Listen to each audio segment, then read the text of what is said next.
Selamat pagi kepada Ibu dan teman-teman semuanya.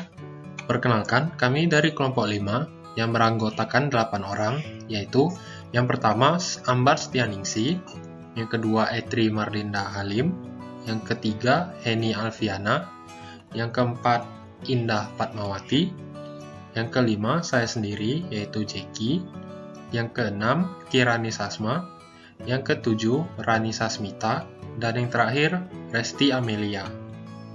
Pada kesempatan kali ini, kami akan menjelaskan mengenai bunga. Sel adalah satuan struktur fungsi fisiologi yang terkecil dari semua organisme hidup. Sel sangat erat kaitannya dengan kehidupan, karena sel merupakan suatu penyusunan makhluk hidup yang terkecil. Sel merupakan satu kesatuan biologi terkecil yang masih memiliki ciri-ciri kehidupan. Salah satunya yaitu sel dapat hidup sendiri atau memiliki potensi untuk itu. Sel akan memberikan respon terhadap perubahan di lingkungan. Kata sel pertama kali diungkapkan oleh Robert Hooke untuk menunjukkan ruangan-ruangan kecil dalam tiap-tiap jaringan halus yang dilihat melalui mikroskop sederhana. Baru kemudian, yaitu pada permulaan abad 19, Lorenzo Oken, Martiasa Seiden, Theodor Schwann, dan Rudolf Virchow mengemukakan teori sel. Baiklah, saya Kirani Sasma NIM 20021 akan menjelaskan tentang anatomi dan fisiologi sel. Secara anatomis, sel dibagi menjadi 3 bagian, yaitu selaput plasma atau membran plasma, yang kedua adalah sitoplasma dan organel sel, yang ketiga inti sel atau nukleus. Sel tumbuhan. Ditinjau dari bagian-bagiannya, sel tumbuhan memiliki sedikit perbedaan dengan sel hewan. Perbedaan tersebut yaitu pada sel tumbuhan memiliki dinding sel, plasmodesma, kloroplas, dan vakuola besar. Sedangkan pada sel hewan tidak memiliki hal tersebut. Bagian-bagian lain yang terdapat pada sel tumbuhan umumnya sama dengan sel hewan. Selanjutnya, pengertian sel tumbuhan. Seperti yang kita ketahui, sel tumbuhan adalah sel yang menyusun fungsi kerja dari seluruh fungsi kehidupan manusia. Peran sel tumbuhan adalah memulai pertumbuhan awal, menyerap makanan, hingga menghasilkan buah. Sel tumbuhan memiliki dinding sel yang terbuat dari selulasa. Sel tumbuhan adalah kelompok sel eukariotik. Sel eukariotik yaitu kelompok sel yang mempunyai materi genetik DNA yang dibaluti oleh dibungkus oleh membran. Sel tumbuhan merupakan bagian terkecil dari setiap organ tumbuhan. Sel tumbuhan adalah penggerak dari suatu tumbuhan itu sendiri. Sel tumbuhan cukup berbeda dengan sel organisme eukariotik lainnya. Fitur-fitur berbeda tersebut meliputi 1. Vakuola yang besar atau dikelilingi membran disebut tonoplas yang menjaga turgor sel dan mengontrol pergerakan molekul di antara sitosol dan getah. 2. Dinding sel yang tersusun atas selulosa dan protein, dalam banyak kasus lignin, dan disimpan oleh protoplasma di luar membran sel. Ini berbeda dengan dinding sel fungi yang dibuat dari kitin dan prokariotik yang dibuat dari peptidoglikan. 3. Plasmodesmata merupakan pori-pori penghubung pada dinding sel, memungkinkan setiap sel tumbuhan berkomunikasi dengan sel berdekatan lainnya. Ini berbeda dari jaringan hifa yang digunakan oleh fungi. 4. Plastida, terutama kloroplas yang mengandung klorofil, pigmen yang memberikan warna hijau bagi tumbuhan dan memungkinkan terjadinya fotosintesis. 5. Kelompok tumbuhan tidak berflagela atau termasuk konifer dan tumbuhan berbunga jika tidak memiliki sentriol yang terdapat di sel hewan. Ciri-ciri sel tumbuhan. 1. Memiliki dinding sel. 2. Memiliki plastida atau klorolas, kromoplas, dan leukoplas. 3. Memiliki vakuola yang besar. 4. Ukuran nukleusnya lebih kecil dibandingkan vakuola. 5. Bentuk selnya tetap. 6. Penyimpanan energinya dalam bentuk butiran pati. Fungsi sel tumbuhan: mengatur semua aktivitas tumbuhan, berperan langsung dalam proses tumbuh kembang tumbuhan, menyimpan dan membawa sifat genetik tumbuhan, menyusun dan menjaga bentuk tubuh tumbuhan. Bunga. Pengertian dari bunga. Bunga ialah sebagai alat perkembangbiakan generatif tumbuhan berbiji tertutup. Perlu adanya alat bantu dalam proses reproduksi untuk menghasilkan keturunan. Di dalam bagian-bagian bunga mempunyai macam-macam atau juga jenis-jenis bagian dalam bunga yang setiap fungsinya pada masing-masing bunga tersebut berbeda-beda. Bunga atau flos atau kembang adalah struktur reproduksi seksual pada tumbuhan berbunga atau Divisio Magnoliophyta atau Angiospermae atau tumbuhan berbiji tertutup. Fungsinya ialah untuk memediasi fusi sperma atau gamet jantan dan ovula atau gamet betina untuk reproduksi benih. Susunan bunga dalam tangkai disebut pembungaan. Pada bunga terdapat organ reproduksi atau biasanya yang sering disebut benang sari dan putik. Selanjutnya, pada umumnya bunga memiliki 4 organ utama yaitu: pertama, kelopak atau sepal, mahkota atau petal, benang sari atau stamen sebagai alat kelamin jantan, dan putik atau pistilum sebagai alat kelamin betina. Adapun benang sari tersebut terdiri dari tangkai sari atau filamen, sedangkan ootik terdiri dari tangkai putik atau stilus dan bakal buah ovari. Namun kebanyakan bunga mempunyai struktur yang tidak lengkap, misalnya tidak mempunyai salah satu alat kelamin atau keduanya. Bila hanya mempunyai alat kelamin jantan saja disebut bunga jantan, dan sebaliknya. Bila hanya mempunyai alat kelamin betina saja disebut dengan bunga betina. Menurut pendapat Stace 1980, bunga merupakan organ-organ yang berfungsi dalam menghasilkan biji melalui pembiakan untuk tumbuh-tumbuhan.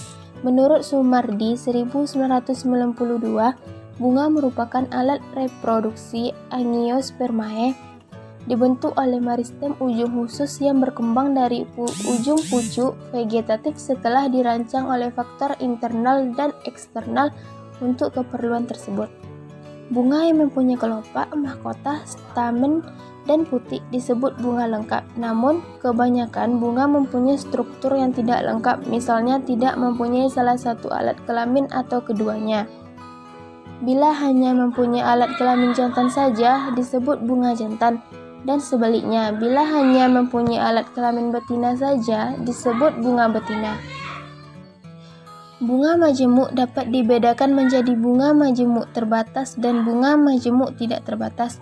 Contoh bunga majemuk terbatas adalah monokasium yang terdiri atas monokasium tunggal, sekrup, dan bercabang seling.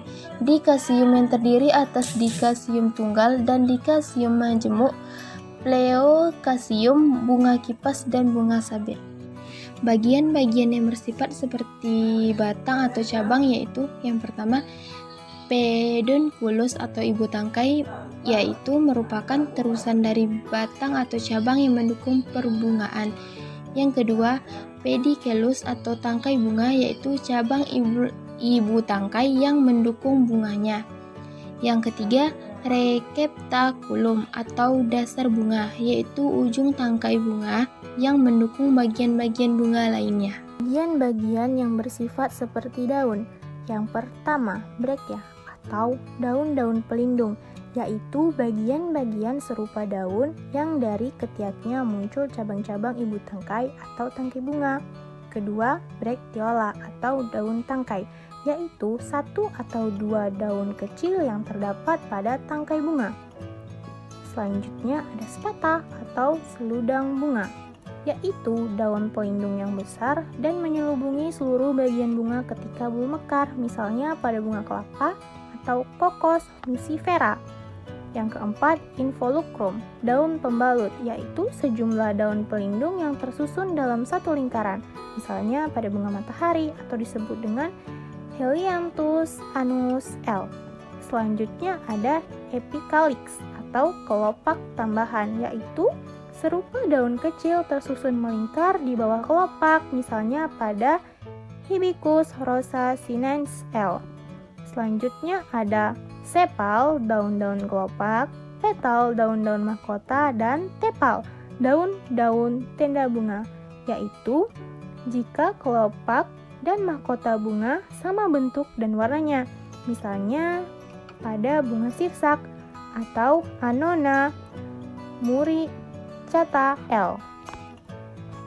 Bunga majemuk tidak terbatas, dibedakan menjadi bunga majemuk dengan ibu tangkai tidak bercabang dan bunga majemuk ibu tangkai bercabang. Contohnya yang pertama adalah bunga bulir, bunga tongkol, bunga untai, tanda, cawan, payung, bongkol, dan bunga periuk. Contoh yang kedua adalah bunga malai, tirse, malai rata, bulir majemuk, tongkol majemuk, dan payung majemuk. Menurut Dot pada tahun 1979, melihat bagian-bagian yang terdapat pada bunga, maka bunga dapat dibedakan menjadi 2. Menurut Titro Supomo tahun 1989.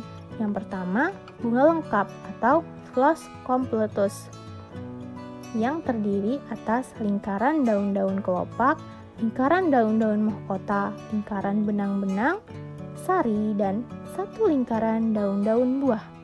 Yang kedua, bunga tidak lengkap atau bunga tidak sempurna atau Flus incompletus.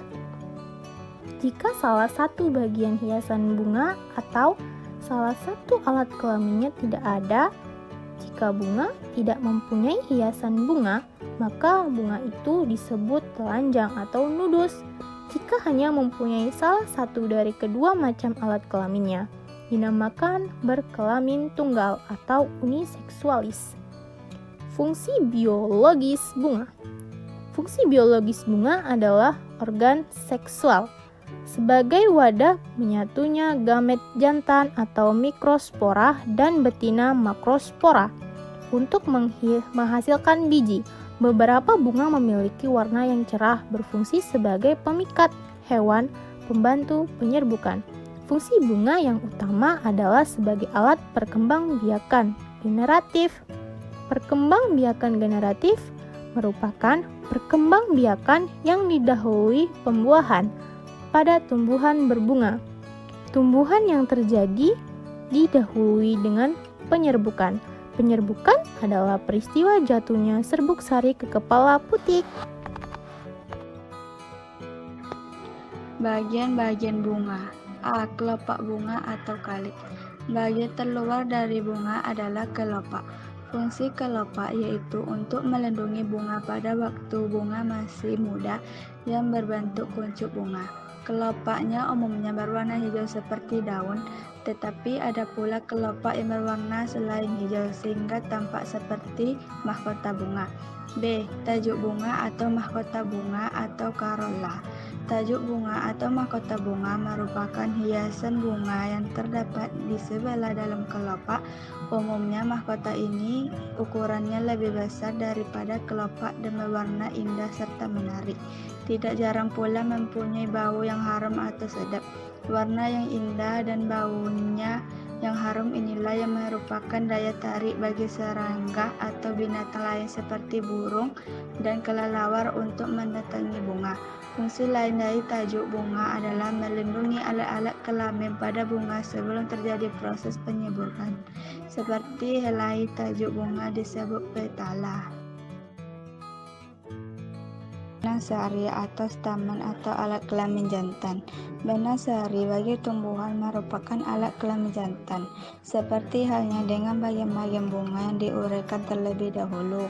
Benang sari merupakan hasil dari metamorfosis daun, yang bentuk fungsinya telah disesuaikan sebagai alat kelamin jantan. Benang sari dibedakan menjadi 3 bagian, yaitu tangkai sari atau filamentum, kepala sari atau antera, dan penghubung ruang sari atau connectivum. Tangkai sari yaitu bagian yang berbentuk benang penampang melintang yang umumnya berbentuk bulat, sedangkan kepala sari yaitu bagian benang sari yang terdapat pada ujung tangkai sari. D. Putik atau pestilum atau alat kelamin betina. Putik merupakan bagian bunga yang paling dalam letaknya. Putik merupakan alat kelamin betina pada bunga. Putik tersusun atas daun-daun yang telah mengalami metamorfosis. Daun-daun penyusun putik disebut daun buah atau carpellum. Secara keseluruhan, daun-daun penyusun putik dinamakan gynoecium. Putik merupakan alat kelamin betina, yang salah satunya bagian mengandung sel telur. Setelah dibuahi oleh inti sperma yang berasal dari serbuk sari, akhirnya akan berkembang menjadi kandungan lembaga yang nantinya akan menjadi tumbuhan baru.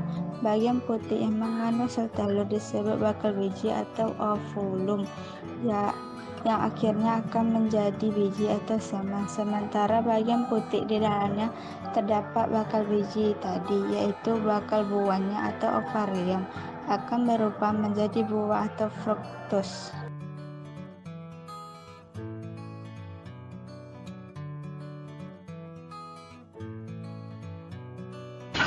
Proses produksi bunga.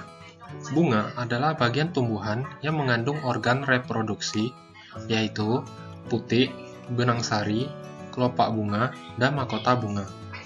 Tumbuhan berbunga melakukan reproduksi dengan cara membentuk biji. Biji terbentuk dengan jalan reproduksi seksual, yaitu bergabungnya sel kelamin jantan dari serbuk sari dengan sel kelamin betina dari bakal buah. Bunga memiliki bagian jantan dan bagian betina. Bagian jantan adalah benang sari yang terdiri atas tangkai sari, kepala sari, dan serbuk sari.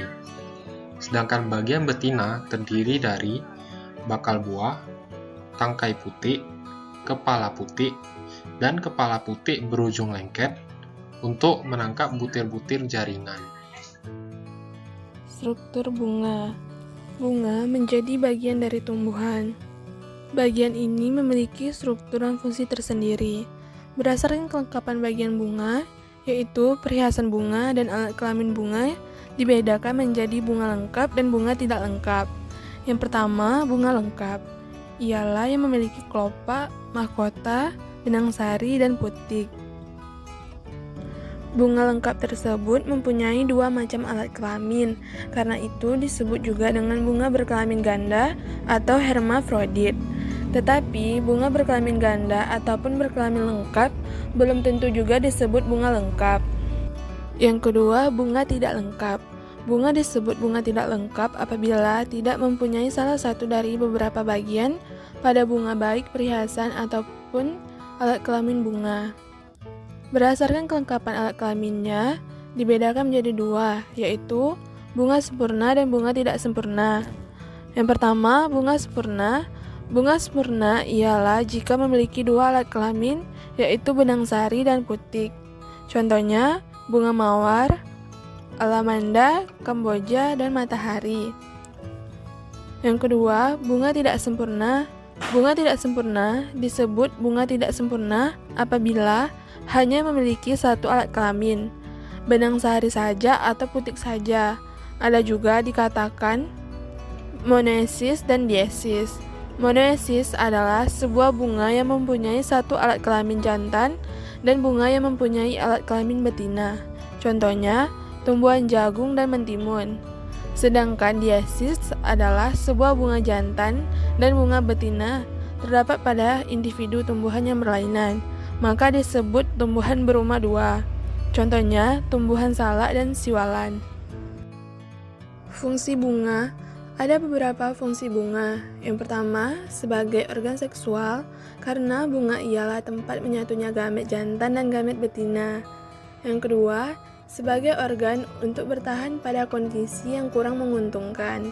Yang ketiga, untuk menarik serangga agar mau hidup dan membantu proses penyerbukan. Yang keempat, untuk meneruskan proses perkembangbiakan. Jenis-jenis bunga. Di berbagai tempat sangat banyak kita jumpai berbagai jenis bunga, salah satunya yaitu bunga mawar, bunga tulip, bunga teratai, dan kembang sepatu. Baiklah, sekian presentasi dari kelompok 5. Atas perhatiannya saya ucapkan terima kasih.